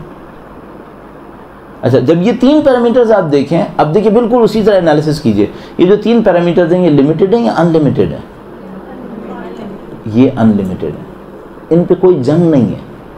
مثلا اگر میں تقوی زیادہ لاؤں تو کیا کسی کے تقوی میں کمی کروں گا؟ نہیں ہے، ہرگز نہیں۔ اگر میں اپنا علم بڑھاؤں گا تو باقیوں کو جاہل نہیں ہونا ہے، در حقیقت باقیوں کو بھی عالم ہونا ہے۔ اور اگر میں اللہ کی راہ میں جد و جہد کروں گا تو کسی کی جد و جہد کو کم نہیں کروں گا، بلکہ ان کے ساتھ مل کے کروں گا، تو اللہ کی راہ میں جد و جہد کہلائے گی۔ تو ان میں کوئی محدودیت نہیں ہے۔ محدودیت نہیں ہے اس کا مطلب کیا ہے؟ اس کا مطلب ہے یہ جنگ کی دعوت نہیں ہے، یہ دوستی کی دعوت ہے، اور اس کے نتیجے میں ایک دوسرے کے ساتھ چلنا ہوگا، امن ہوگا، سکون ہوگا۔ جیسے آپ ان 3 پیرامیٹرز کی بات کرتے ہیں، یہ تینوں پیرامیٹر آپ کو ایک دعوت دیتے ہیں۔ اگر آپ کو علم چاہیے، آپ کو تقویٰ چاہیے، آپ کو اللہ کی راہ میں جد و جہد کرنی ہے، تینوں کے لیے ایک کی ورڈ ہے۔ وہ کی ورڈ کیا ہے؟ کنٹرول۔ کنٹرول دکھا۔ اگر آپ کا کنٹرول اسٹرانگ ہے، آپ کا تقویٰ بھی اچھا ہے۔ آپ کا کنٹرول اچھا ہے، آپ کا علم بھی بڑھے گا۔ تقویٰ کے اوپر علم ملتا ہے۔ اتقوا اللہ ویعلمکم اللہ، اللہ کا تقویٰ اختیار کرو اور یعلمکم اللہ، اللہ تمہیں سکھا دے گا۔ جیسے آپ کا تقویٰ بڑھے، کنٹرول بڑھے گا، آپ کا تقویٰ بڑھے گا۔ جیسے آپ کا تقویٰ بڑھے گا، آپ کا علم بڑھے گا۔ جیسے آپ اپنے اندر علم رکھتے ہوں گے، آپ اللہ کی راہ میں جد و جہد کر رہے ہوں گے۔ انما یخشی اللہ من عبادہ العلماء، جاننے والے اللہ کی خشیت رکھتے ہیں اپنے اندر، تو اللہ کے لیے جد و جہد کرتے ہیں۔ اللہم صلی علی محمد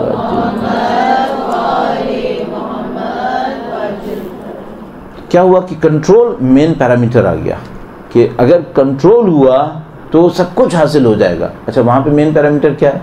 وہاں پہ خواہشات، نفسانی خواہشات۔ اس طرح یہ اسلامی اور غیر اسلامی نظام ایک دوسرے کے بالکل پیرالل عمل کر رہے ہوتے ہیں۔ یہاں پہ یہ، وہاں پہ یہ، یہاں پہ یہ، یہاں پہ یہ، اور وہاں پہ 3 چیزیں، یہاں پہ 3 چیزیں، اور آخر میں یہاں کنٹرول اور وہاں خواہشات۔ اچھا، اب ایک اور بہت خوبصورت بات، اگر آپ اللہ کے نظام میں بڑھتے ہوئے آگے آگے کنٹرول تک، اور اس دنیاوی نظام میں بڑھتے ہوئے آگے آئے ڈسپشن تک جس کی بیس لالچ اور خوف ہے، تو خود بخود آپ اس نظام سے جیت گئے۔ کیوں؟ اس کی لالچ اور اس کا خوف اس صاحب کنٹرول پر اثر نہیں کرے گی، یہ جیت جائے گا، یہ جیتے گا۔ کیوں؟ اس کو وہ لالچ دلائے گا، دنیا کا نظام اس کو لالچ دلائے گا، اور یہ لالچ کے جواب میں خدا کی وعدوں پہ امید کرے گا، اور یہ اس کو خوف دلائے گا، اور یہ اللہ کے لقاء کے لیے شہادت کا انتظار کرے گا۔ صحیح ہے؟ نہ اس کو خوف مصیبت میں ڈالے اور نہ اس کو لالچ نے تنگ کرنا، یہ اپنے کنٹرول کے ذریعے سے آگے بڑھ سکتا ہے۔ مقابلہ یہیں پر ہے، مقابلہ یہیں پر ہے۔ اگر آپ کا کنٹرول بڑھ گیا، آپ اپنی ذاتی سطح پر بہت آسانی سے دشمن کا مقابلہ کر سکتے ہیں، اس غیر اسلامی تہذیب کا مقابلہ کر سکتے ہیں، اگر آپ کا کنٹرول بڑھ گیا۔ صحیح؟ اچھا، اب اس کنٹرول بڑھنے کے ساتھ آپ نے کیا کرنا ہے؟ مسلسل آگہی، مسلسل شعور۔ یہ جو کچھ میرے سامنے آ رہا ہے، اس میں لالچ ہے، اس میں خوف ہے، اس میں شعور ہے، اس میں کیا ہے جو آپ کے سامنے پکچر آتی ہے، اور اس پکچر کا آپ انالیسس کرتے رہیے اپنی زندگی کے اندر کہ جو بھی زندگی میں آپ کے سامنے صورتحال آئی ہے، اس میں آیا خوف کا عنصر ہے یا لالچ کا عنصر ہے، یا مجھے کوئی ہدایت کی دعوت مل رہی ہے، مجھے کیا کرنا ہے اس کے اوپر۔ تو آپ کا کنٹرول بڑھے گا، آپ کی اویئرنیس بڑھے گی، اور پھر آپ اس نظام کے مقابلے میں آرام سے جد و جہد کر سکتے ہیں۔ اچھا، اب خوبصورتی دیکھیے نظام اسلام کی۔ نظام نے آپ سے کہا کہ بھائی آپ پردہ کیجئے، آپ کو پردہ کرنے کے لیے کنٹرول کرنا ہوگا، ہاں ظاہر ہے کہ کنٹرول کرنا ہوگا۔ یہی جو آپ کا کنٹرول پردہ میں ہوگا، یہی آپ کا کنٹرول گناہوں کے خلاف بھی کام آئے گا۔ کنٹرول ایک عجیب چیز ہے، وہ اس طریقے سے ہے کہ جتنا آپ کا ضبط اپنے اوپر کسی بھی ایک فیلڈ میں بڑھے گا، باقی فیلڈز میں بھی خود بخود بڑھے گا، اور اس کے بالکل برخلاف دیکھیے گا، جتنا بھی آپ کا ضبط کسی ایک فیلڈ میں کم ہوگا، باقی فیلڈ میں بھی آپ شکست کھاتے چلے جائیں گے۔ مثال کے طور پر اگر آپ کا کنٹرول مستحبات کے اندر اچھا ہے تو آپ حرام کے معاملے میں بہت اچھے طریقے سے لڑ پائیں گے، لیکن اگر آپ کا کنٹرول مستحبات میں اچھا نہیں ہے، اس کا مطلب ہے محرمات کے معاملے میں بھی لڑنا مصیبت میں پڑیں گے، آپ مشکل ہو جائے گی۔ مثلا آپ نے کنٹرول کے لیے کیا کیا بڑھا لیا، کیا کیا آپ نے اوپر رکھا. مثلا آپ نے کہا کہ بھائی میں نے پردہ کرنا ہے تو یہ کنٹرول ہے، میں اس کنٹرول کو امپلیمنٹ کروں اور اس کے ذریعے سے اپنے اندر امپروومنٹ لاؤں. اور مثلا کیا لیا آپ نے کہا بھائی نماز مجھے اول وقت پڑھنی ہے، یہ بھی ایک کنٹرول. مختلف چھوٹے چھوٹے مستحبات کو لے لیا، وہ آپ کے کنٹرول کو بڑھائیں گے. اچھا اب آپ اس کنٹرول کو تھوڑا اور بڑھاتے چلے جائیے تو آپ دیکھیے اسلام کی تعلیمات میں سے کچھ تعلیمات ہیں جو انتہائی فنڈامنٹل ہیں، بہت فنڈامنٹل اور بہت بیسک لیول پہ جا کے کفر کا اور غیر اسلامی تہذیب و مادہ پرست تہذیب کا مقابلہ کرنے کے لیے. وہ کیسے؟ مادہ پرست تہذیب کا سارا جو زور آیا تھا وہ لالچ پہ آیا تھا اور خوف پہ آیا تھا. اچھا لالچ کے مقابلے میں اسلامی تہذیب میں کیا ہے؟ قناعت. اس کے اوپر محنت کرنا. اگر آپ نے قناعت پہ محنت کر لی تو آپ لالچ سے ٹکرا گئے، اور اگر آپ نے لالچ کو شکست دے دی قناعت کے ذریعے سے تو آپ نے سمجھ لی دنیاوی نظام کا بہت بڑا ہتھیار ختم کر دیا. اور وہاں وہ جو دوسرا پیرامیٹر تھا وہ خوف تھا. البتہ خوف کئی طرح سے ظاہر ہوتا ہے، کم از کم 3 بنیادی طرح سے تو ہم دیکھ سکتے ہیں. نمبر 1 خوف ظاہر ہوگا موت کی صورت میں، خوف ظاہر ہوگا احترام کے جانے کی صورت میں، اور خوف ظاہر ہوگا دولت کے ہاتھ سے نکلنے کی صورت میں. بس خوف کہاں کہاں پر آ سکتا ہے؟ نمبر 1 خوف آئے گا جان کے سلسلے میں کہ جان میرے ہاتھ سے نکل جائے گی کہ میں مر سکتا ہوں. نمبر 2 خوف آئے گا عزت کے سلسلے میں کہ کہیں ایسا نہ ہو میری بے عزتی ہو جائے. تیسرا خوف آئے گا مال کے سلسلے میں کہ مال میرے ہاتھ سے نہ نکل جائے.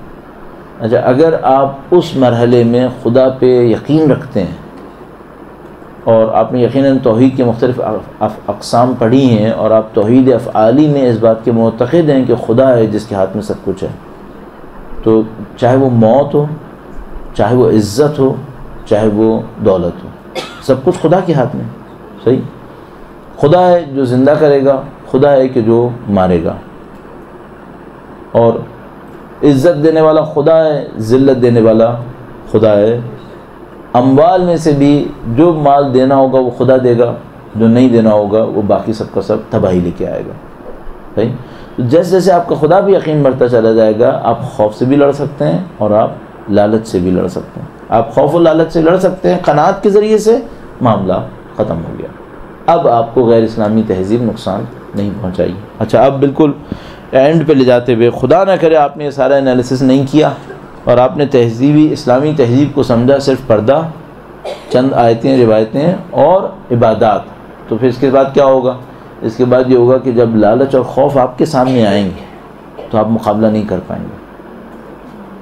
نعوذ باللہ تعالیٰ اپنی لالچ میں آگے بڑھ گئے، خوف میں مبتلا ہو گئے، تو یہ جتنی چیزیں آپ نے ظاہری طور پہ کی تھیں ان میں سے کوئی فائدہ نہیں دے گی. یہ سب ختم ہو جائے گا، یہ ظاہری طور پہ باقی رہ جائے گا اور اندر سے قوم کھوکھلی ہو جائے گی.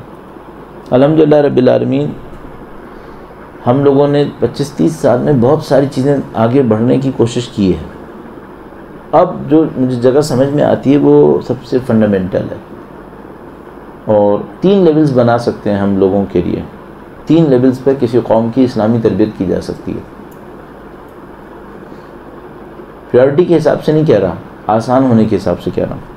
پہلی تربیت ظاہری احکام کی تربیت. وضو صحیح کرے، نماز صحیح پڑھے، وقت کے اوپر کر لے، پردے کے پیرامیٹرز کو جانتا ہو خواتین کے معاملے میں. یہ پہلا ہو گیا. دوسری تربیت اسلامی اخلاق کی تربیت. جھوٹ نہ بولے، بے وفائی نہ کرے، امانت میں خیانت نہ کرے، ایک دوسرے کے ساتھ تکبر سے پیش نہ آئے، ہمدردی دکھائے. اسلامی اخلاق کی تربیت. تیسرے لیول پہ جو سخت ترین ہوگی وہ اسلامی عقائد کی تربیت. عقائد کی تربیت کیا ہے؟ اللہ پہ توکل کرنا سیکھیں. ابتدا اور انتہا خدا کے ہاتھ میں، موت کے بعد ایک زندگی ہے. ان تمام چیزوں کو پہچانیں. آسان ترین یہ ہوگا کہ لوگ یہ سیکھ لیں گے کہ وضو کیسے کرنا ہے، یہ آسان ترین ہوگا. یہ بھی سیکھ لیں گے پردہ کیسے کرنا ہے. اب میں آپ سے ایک بات پوچھتا ہوں، اگر کوئی آپ سے پوچھے پردہ کرنا آسان ہے یا غصے پہ کنٹرول کرنا؟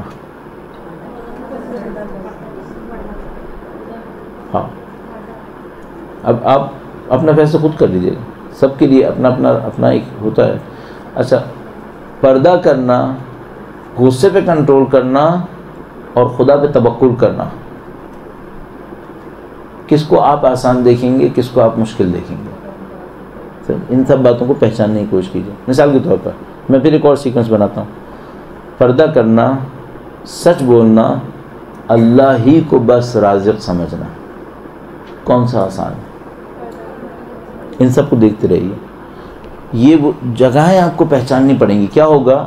خدا نہ کرے نعوذ باللہ ایسا نہ ہو شیطان ہمیں مطمئن کر دے چھوٹے لیول کی کامیابی پہ، ہم کسی چھوٹے لیول پہ کامیاب ہو جائیں اور بعد میں یہ نہ سمجھ پائیں کہ یہ تو پہلی کلاس تھی ہماری، ہمیں بہت دور تک جانا تھا.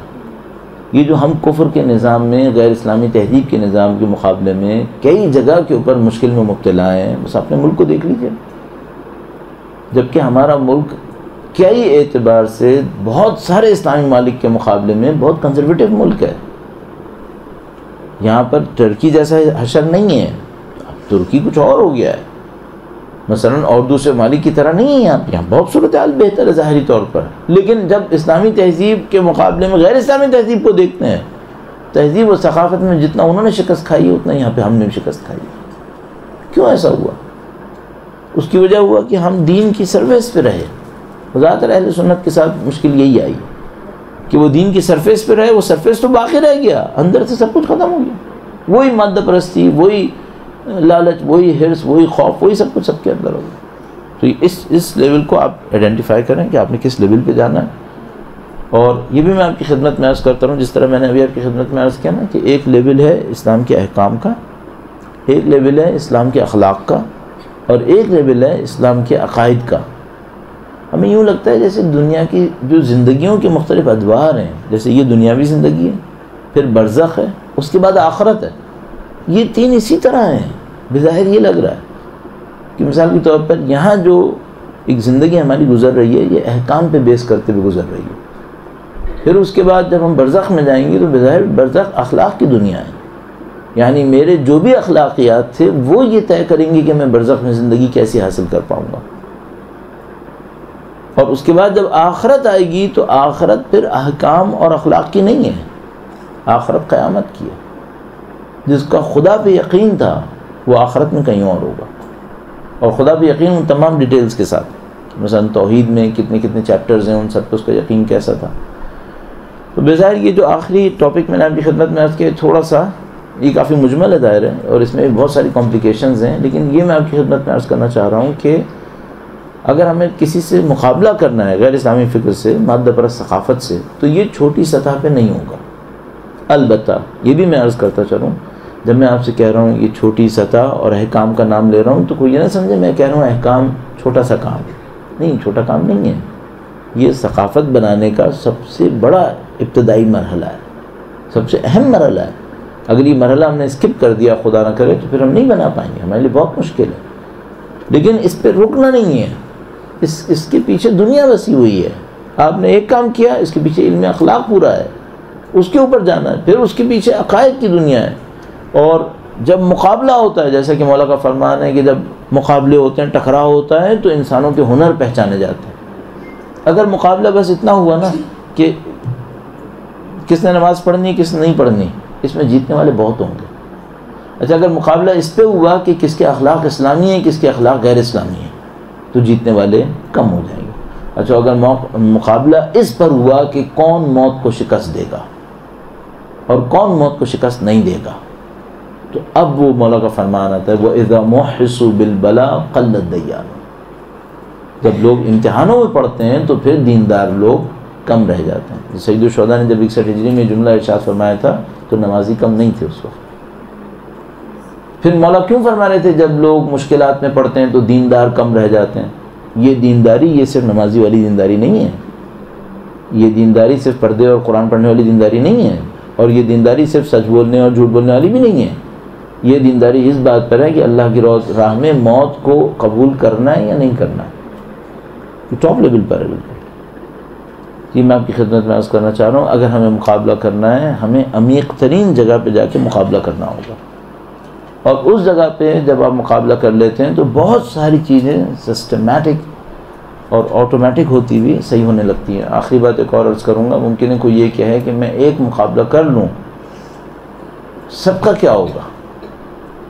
خدا نے حق کے اندر ایک عجیب اٹریکشن رکھا ہے. یہ جو حق کا اٹریکشن ہے یہ فرد سے نکل کر خود بخود معاشرے میں پھیلتا ہے، اس میں کوئی کمی نہیں آتی.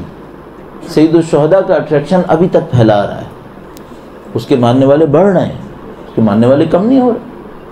تو یہ جو حق کا ایک اٹریکشن ہوتا ہے یہ ایک آدمی تک نہیں رہتا، وہ پھیلتا ہے اور خود بخود اپنے پیغام کو دوسروں تک پہنچا لیتا ہے.